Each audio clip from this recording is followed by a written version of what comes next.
Busted. The reviews are in. Awesome. You wanted more Joe Concha. And we heard you. More Joe. More show. We're talking to you. Under promise and over deliver. Joe Concha. Weeknights at 9. Plus Sunday mornings at 11 on 77 WABC. Jimmy Kimmel no longer tries to be funny. Not that he ever really was. Joe Concha. Weeknights at 9. Plus Sunday mornings at 11. Democrats defending cocaine coming into the country. Starting a business can seem like a daunting task, unless you have a partner like Shopify. They have the tools you need to start and grow your business. From designing a website to marketing to selling and beyond, Shopify can help with everything you need. There's a reason millions of companies like Mattel, Heinz, and Allbirds continue to trust and use them. With Shopify on your side, turn your big business idea into... Sign up for your $1 per month trial at shopify.com/special offer. The Dominic Carter Show on the Red Apple Podcast Network. And coming up at the bottom of the hour, we will talk live with the chair of the New York State Conservative Party, Jerry Kassar, as their statewide convention is next weekend in Albany. And the Conservative Party has recently made a move that could elect Republican Bruce Blakeman, governor of New York. Dominic Carter here with you. The number to reach us live. We have a lot to talk about. 800-848-9222 on the Friday edition. The demonizing of ICE agents is going to get one of these hero officers killed. It has to stop.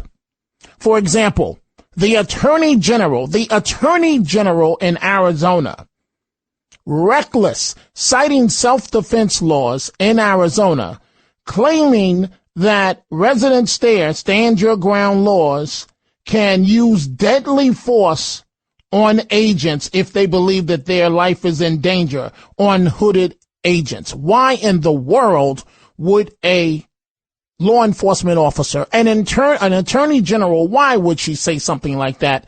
But she has. And crazy Don Lemon basically telling federal prosecutors, come get me. Something is rotten in this process as to why a federal judge did not sign off on Don Lemon's arrest. Wait till you hear his latest reckless comments.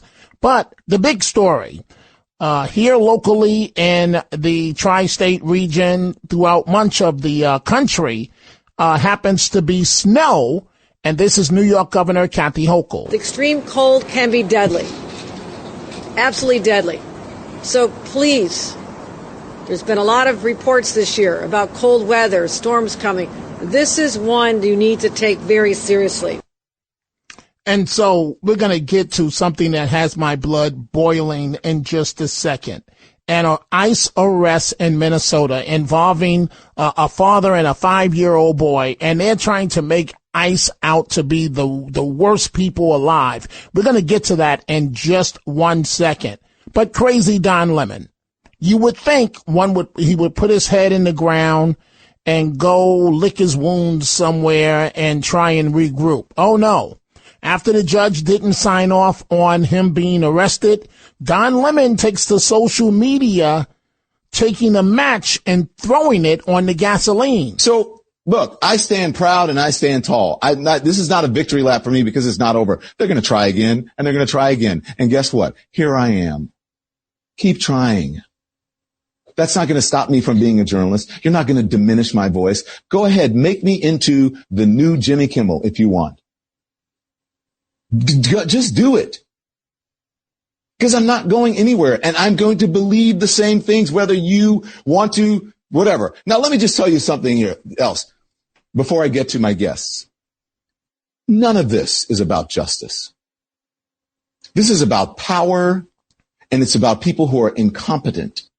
How would you know, Don Lemon? You surely know about being incompetent. You were never qualified to be a journalist or qualified to host a show on CNN. How dare you talk about being competent? It's amazing. But, last night I sat watching CNN for a while. And to watch the mainstream media, how they're covering this case in Minnesota, you would think that these ICE officers don't have children of their own, that they simply just don't care. The demonizing of ICE. So Homeland Security officials are hitting back today at viral claims that a 5-year-old boy was used as bait to arrest his father and then detained by ICE in Minnesota earlier this week. So here's what really happened. Here's what really happened in this situation. And then I want you to listen to this piece from ABC World News Tonight. They didn't have a single word Thursday on the arrest of the 3 people in connection to the anti-ICE mob storming a church, but they had a full story on this. And so what really happened in this situation, the father bolts from the car, pulls up in front of where they live, and bolts from the car when he sees ICE.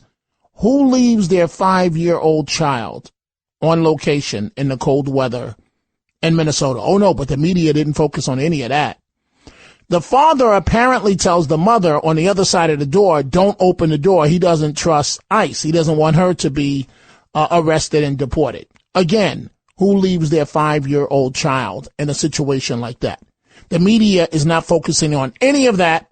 All they're saying is father and 5-year-old child are arrested by ICE.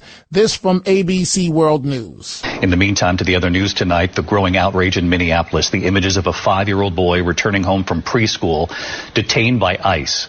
Agents taking the boy and his father into custody. Vice President J.D. Vance in Minneapolis today defending ICE agents, claiming they were protecting the child, saying, what are they supposed to do? Matt Rivers in Minneapolis again tonight. Tonight, the haunting images sparking a firestorm. A preschool boy standing in the Minnesota cold, swept up in the ICE crackdown. School officials say 5-year-old Liam, wearing his blue hat and backpack, and his father, Adrian Alexander Conejo Arias, had just pulled into their suburban Minneapolis driveway Tuesday when agents took that father into custody. The school then saying an agent essentially used the 5-year-old as bait, directing him to see if anyone else was home before taking the boy away. The district saying Liam is among 4 students recently detained. The sense of safety in our community and around our schools is shaken, and our hearts are shattered.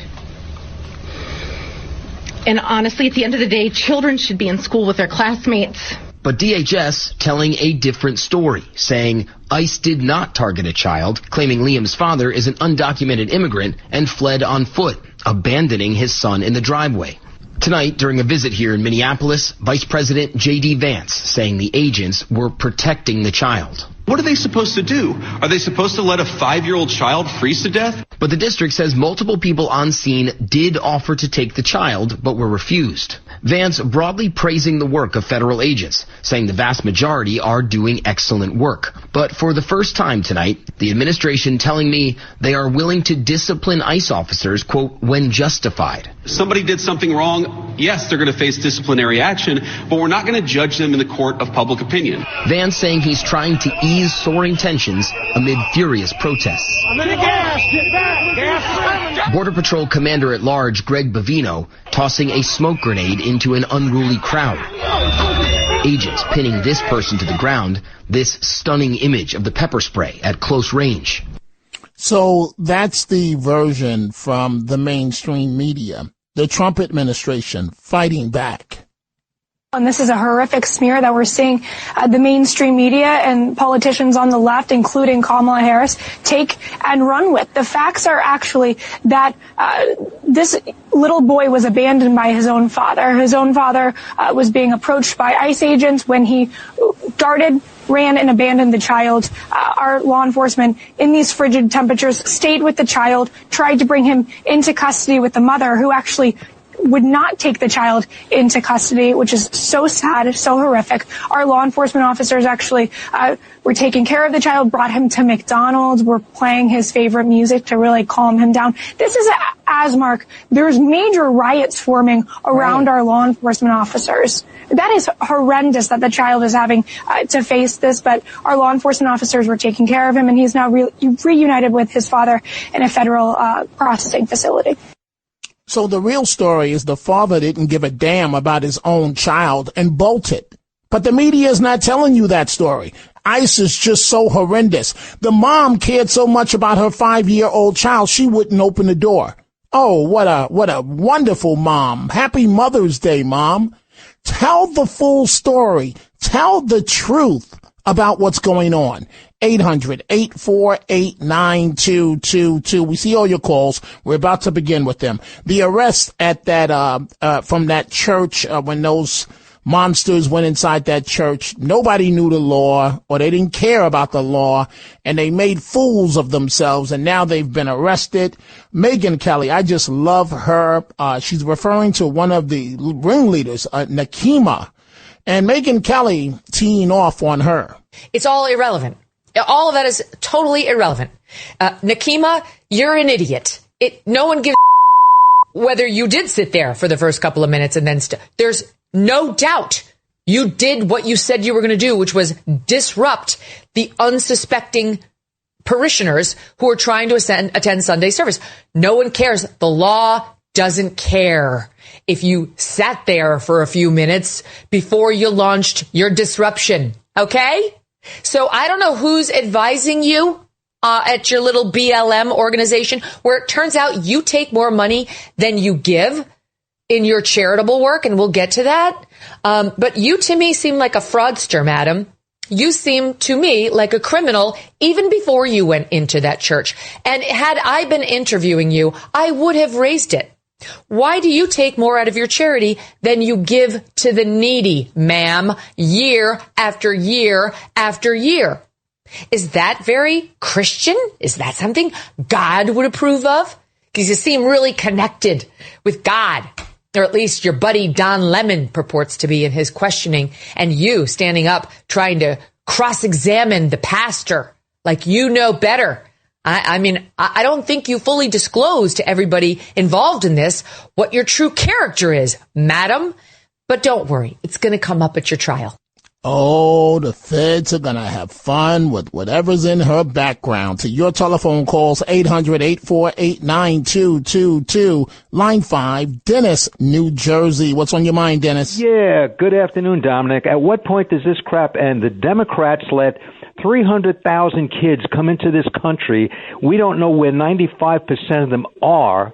And now we're upset because a 5-year-old got arrested, which she didn't.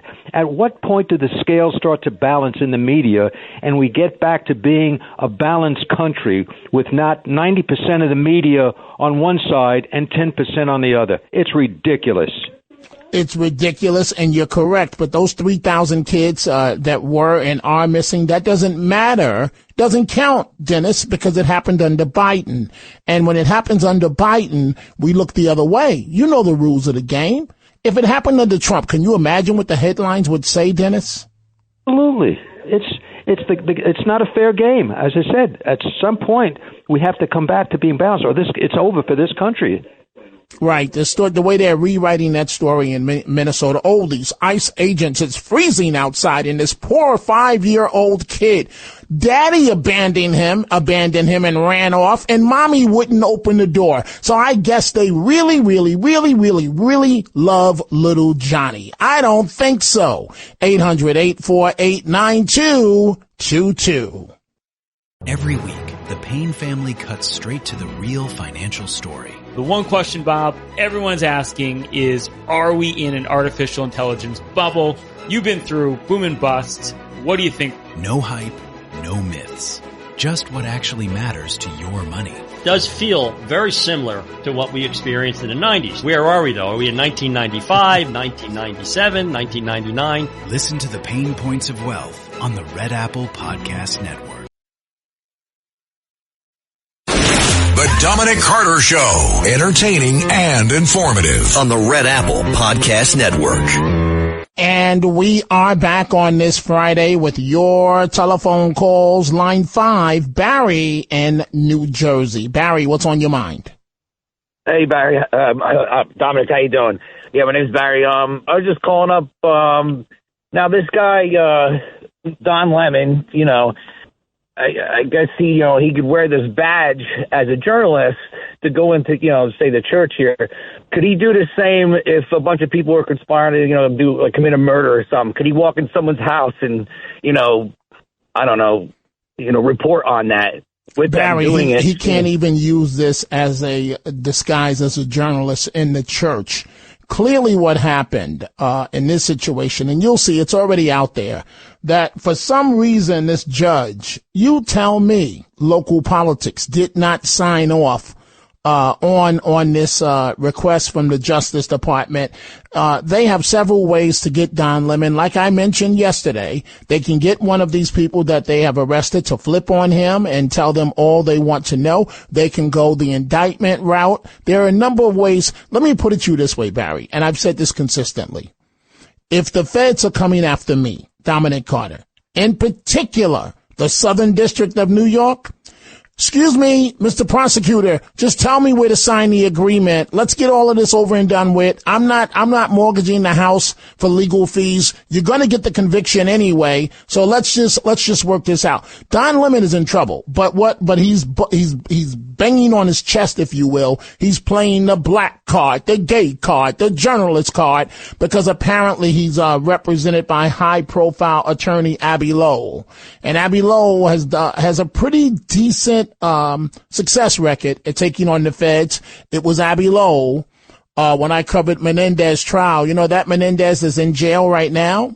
Former Senator Bob Menendez of New Jersey. Abby Lowell was his lawyer and got that hung jury the first time, which is the equivalent of a not guilty. The feds will come back sometimes. They didn't come back. And you would think that Menendez would have learned his lesson. He said, no. I'll apparently leave the young girls alone, but I want gold bars now. It's sad and tragic. You have the final word, Barry, before I move to the next call. Well, no, I just hope that the prosecutors would use that as an example at court. I just don't understand. It's just crazy. No. Barry. There's more than this term is not politically correct. There's more than one way. I won't say cat. There's more than one way to skin an apple. Believe me, Don Lemon is in trouble. He knows it. He's trying the martyr routine. He turned me into the next Jimmy Kimmel. Excuse me, Mr. Lemon, you're not that big. You're not that big. Only in your mind. Only absolutely in your mind. Thank you for the call, Barry. Let's go to line 4. Paul in England. Paul, what's on your mind? Dominic. Hey, Dominic, who's the longest number one in the album chart in America? Can you tell me? Because Wait. You said all I heard was something about number one in the American charts. I'm sorry, Paul. I didn't hear you. Number ones. How many number ones has certain artists in America has got? You said who's number one in the music? How does that pertain to politics, Paul? The reason is because Robbie Williams, the British stuck-and-chant lad, has beaten the Beatles for the album spot. Many 60 number ones, you see, and it's successful for Robbie. He's now King Robbie. And he's beaten the Beatles at the album number one. So Paul, what are you talking about? You're talking about the music charts. You're talking about the Beatles. What are you telling me here? I'm telling you, it's a good news story. Robbie Williams, pop artist from Take That. He's beaten the Beatles. It says here you wanted to talk about ICE. Paul, what are you talking about? Dominic is done with you. Let's see here. Let's go. Well, you know what? I got to take a break. I've got to take a break, and we're going to do exactly that. 800-848. Hey, Paul, put down whatever you drink in England. Put it down, my brother. Put it down. Please don't take any more drink to that. Please. We're going to take a break. 800-848-9222. When we come back, we're going to talk live with Jerry Kassar, the chair of the New York State Conservative Party, and more of your telephone calls.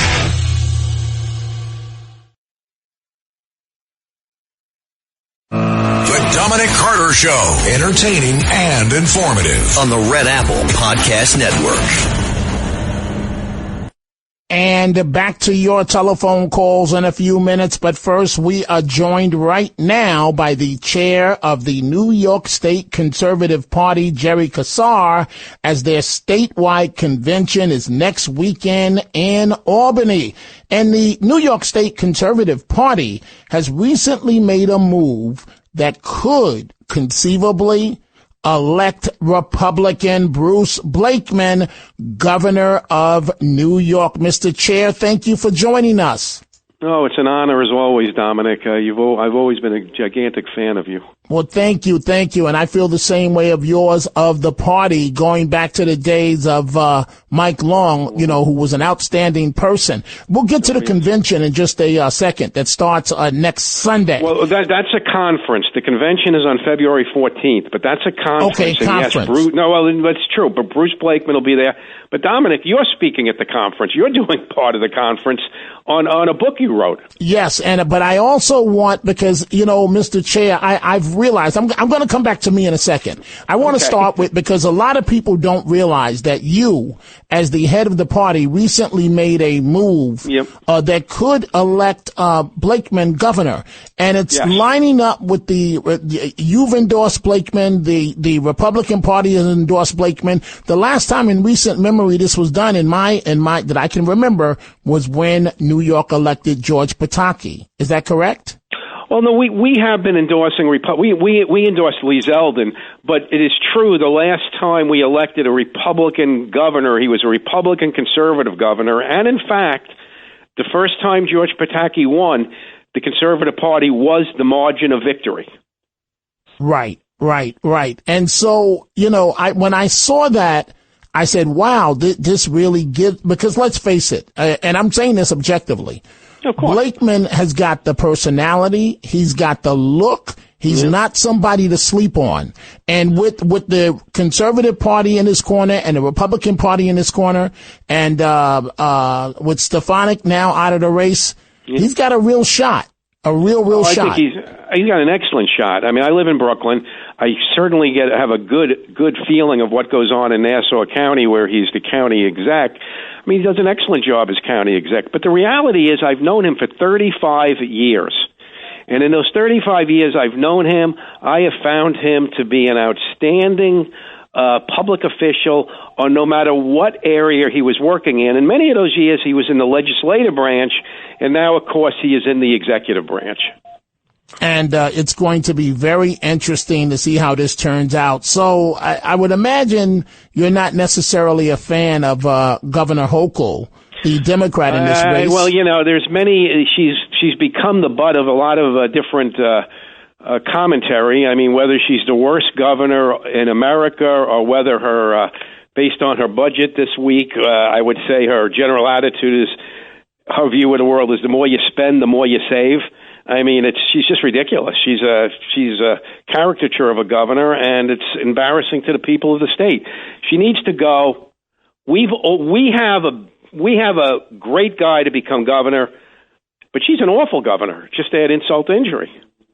Well, and that's where the problem lies for her. So the rap that some say, I don't know if I buy into this, but the rap is that in Nassau County, Blakeman is expected to do very, very well, but the concern is upstate.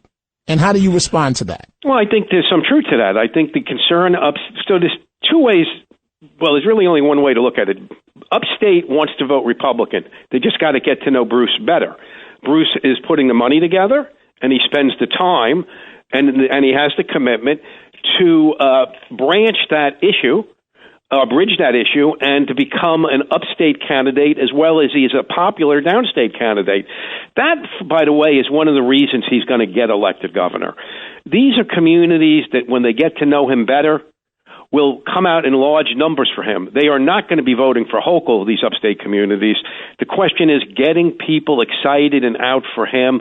That will be the responsibility of his campaign. That's why we run campaigns, so that people get to know you. But when it comes to Long Island and the city and Westchester and Rockland, you turn on the TV, you see Bruce Blakeman on it right now. You listen to the radio, you hear his name. You open up some of the newspapers, you catch it. And if you listen to a great station like ABC, you hear him or his name all the time.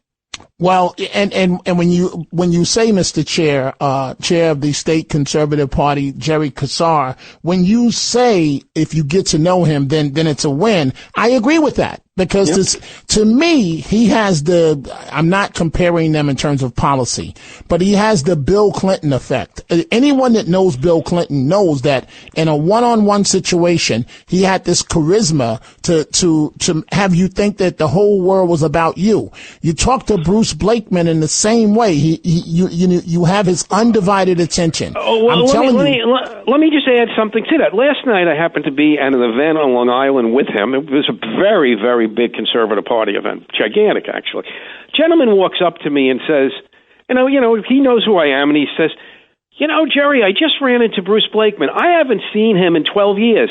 He said hi to me using my first name, and then he talked to me about our conversation 12 years ago. Right.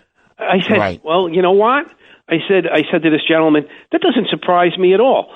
That is what a winner does. That is what a person does who connects with the people. That is what Bruce Blakeman is about. He knew you 12 years ago, and he remembers you like it was yesterday. Because let me say this to you, Dominic. This guy was surprised, and I wasn't surprised at all. And that's the Bruce Blakeman. I'm telling you, this guy he has the energy. He has the magic effect on the campaign trail. And I'm not saying this, I want him to win, but I'm saying this objectively. I watched him recently at an event. The moment he walked in, it was at the movie premiere that Mr. Katsimatidis is in. And the moment Bruce Blakeman walked in, it was like a rock star had walked in, the way the people gravitated to him and the way that he responded to them in kind. So you're having a conference coming up starting next weekend. You've been kind enough to invite me to speak. And the reason why I wanted to speak is because, Mr. Chair, to be honest with you, the older I get, the more I'm realizing, the more conservative I get. Does that surprise you at all? No, just the opposite, really. I hear that a lot. I think the party is about common sense, and I do think as we age, we get more common sense. Yes, and I would agree with you, common sense. Because many of these, the answer to many of these problems comes down to common sense. But the left is so batty, so crazy, that, AOC, Jasmine Crockett, Governor Walz, the mayor of Minneapolis, Mayor Fry. So with that in mind, Mr. Kassar, what do you make of what's happening in Minnesota? Well, Minnesota is shockingly corrupt. That's what I find shocking. If you told me 15 years ago that Minnesota would be the central play point for a scandal that rocks the entire nation, I would have said that's silly. That's never going to happen. But no, what I find happening in Minnesota is on many levels disgraceful. Whether it be the way they interact with ICE, or whether it be a concern and the immigration issue, or whether it simply be these gigantic financial scandals which are draining the taxpayers of billions of dollars. So, Minnesota, if it can happen in Minnesota, it definitely can happen anywhere in this country. How about the demonizing of ICE agents? They're going to get one of these hero officers killed. It's escalating. No backup from local law enforcement. They're talking about this 5-year-old kid.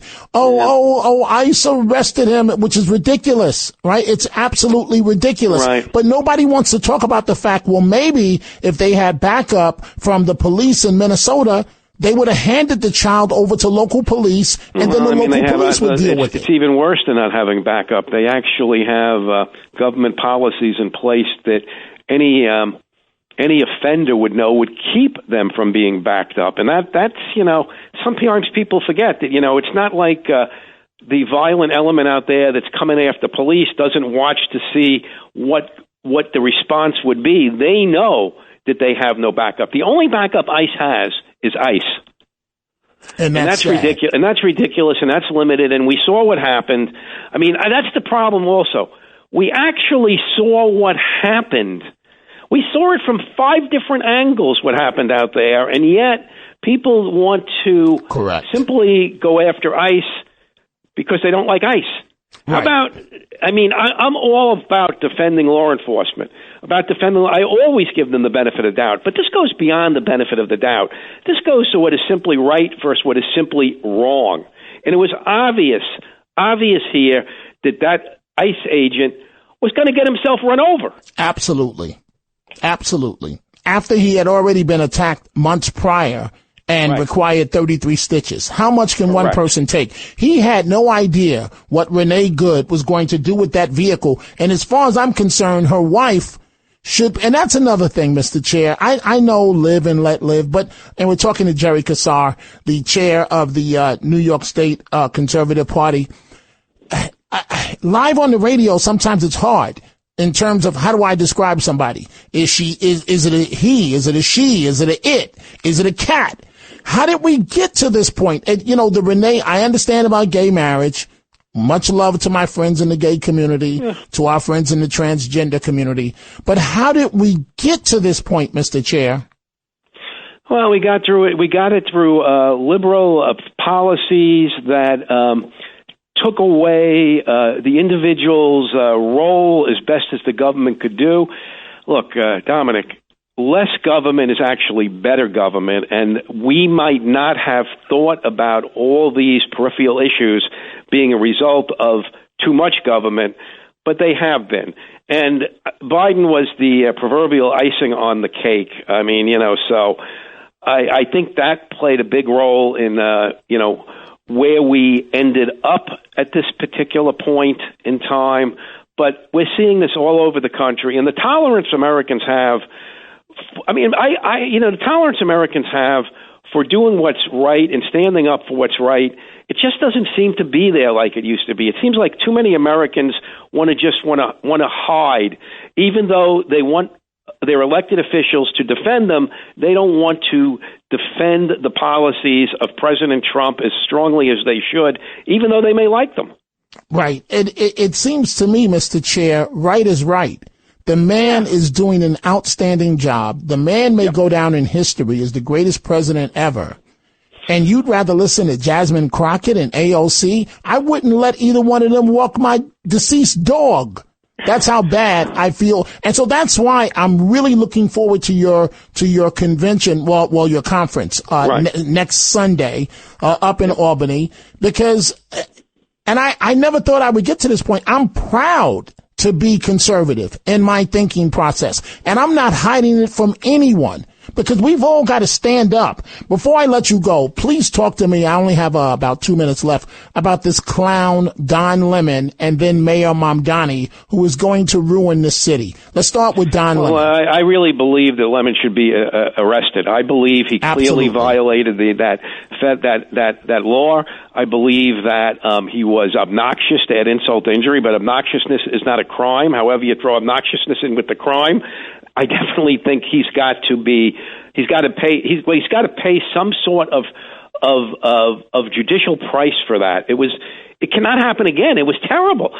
It was absolutely terrible. As far as Mamdani is concerned, Mamdani will have a short honeymoon, which often happens after you replace what I consider a corrupt mayor. And I think that's what's happening here. He got in, you would never have had a Mamdani if you didn't have an Eric Adams, in my personal opinion. And because you have a Mamdani now, he's probably going to get a short honeymoon, but his policies are atrocious. His appointments are atrocious. It's only going to be a few months before all sorts of things start to fail. We saw 8,000 businesses leave the city, not because of Mamdani, but because of the downturn in last year. Well, Mamdani is just going to be a massive extension of that city that is causing businesses to repel and move to other states. They're not going out of business; they're moving to other states and creating business. So, Mamdani is a major problem. And if I may, I'd like to just mention one other thing, if it's okay with you. Go ahead. This whole situation in the 11th Congressional District, where a judge who was the governor's counsel and chief of staff rules to get rid of a Republican congressional seat, where the Hispanic member of the Republican Party who holds the seat, Nicole Maliotakis, was winning comfortably by gigantic margins in a seat where where everybody in the southern end of Brooklyn is very happy being with the Staten Island part, is just another example of how the Democrats in New York State love to rig things. They cannot win in fair fights, so they rig it. And this particular judge played a gigantic role in doing the governor's, she was the governor's henchman in attempting to get rid of a Republican congressional seat, because this governor months ago indicated that she would do anything she could to assist the Democratic Party in D.C.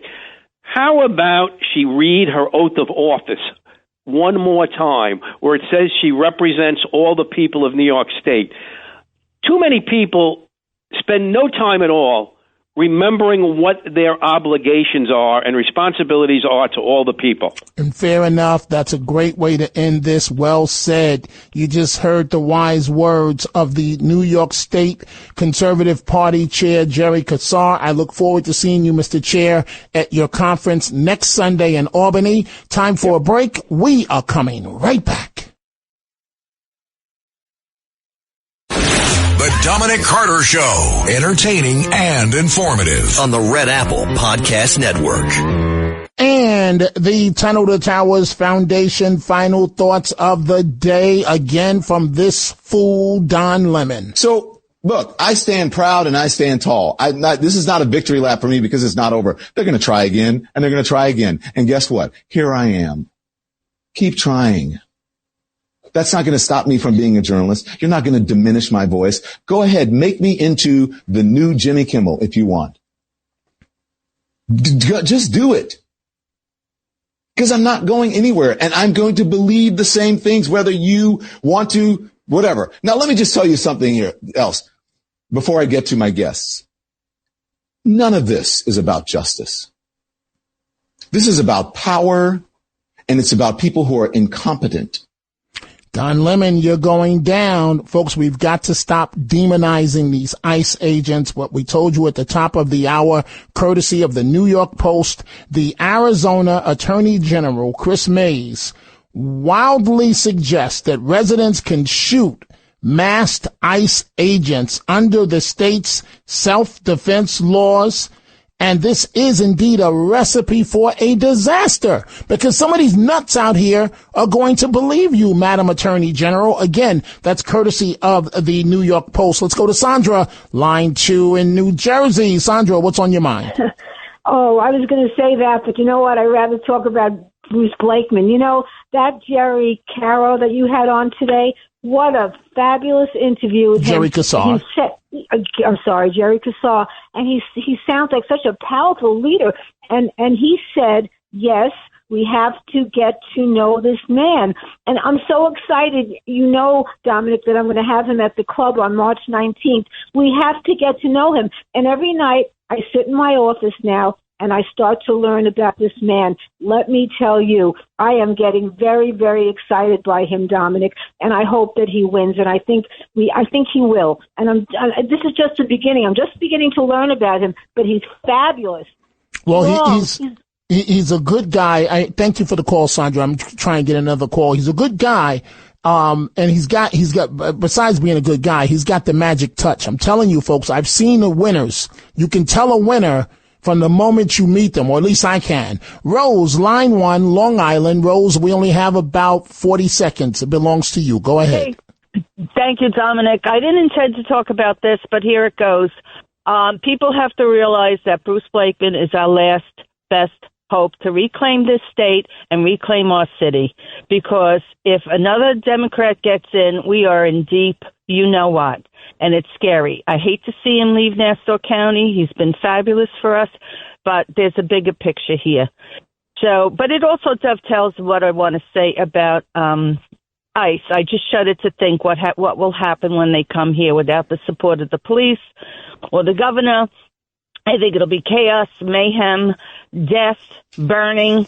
We are looking for a disaster to come. So, well, I'm going to bet. Thank you for the call, Rose. I'm going to bet on ICE to get the job done. Tom Holman, do your thing, folks. Help America to never forget. Donate $11 a month and amplify your impact by donating your car or land. Go to T2T.org. Do me a favor. Have a great weekend. I'm back Sunday night, 11 p.m. to 1 a.m. Eastern. Thanks for listening to The Dominic Carter Show. You can hear The Dominic Carter Show weekdays at 3 p.m. and Monday through Thursday at midnight and Sunday starting at 11 p.m. on 77 WABC. If you like the podcast, share it with your friends and listen anytime at WABCRadio.com and download the WABC Radio app. Hit that subscribe button on all major podcast platforms. Plus, follow WABC on social on Instagram, TikTok, Facebook, and X. See you next time for a new episode so you never have to wonder. What the heck is going on here? Every week, the Payne family cuts straight to the real financial story. The one question, Bob, everyone's asking is, are we in an artificial intelligence bubble? You've been through boom and bust. What do you think? No hype, no myths. Just what actually matters to your money. Does feel very similar to what we experienced in the 90s. Where are we, though? Are we in 1995, 1997, 1999? Listen to the Pain Points of Wealth on the Red Apple Podcast Network.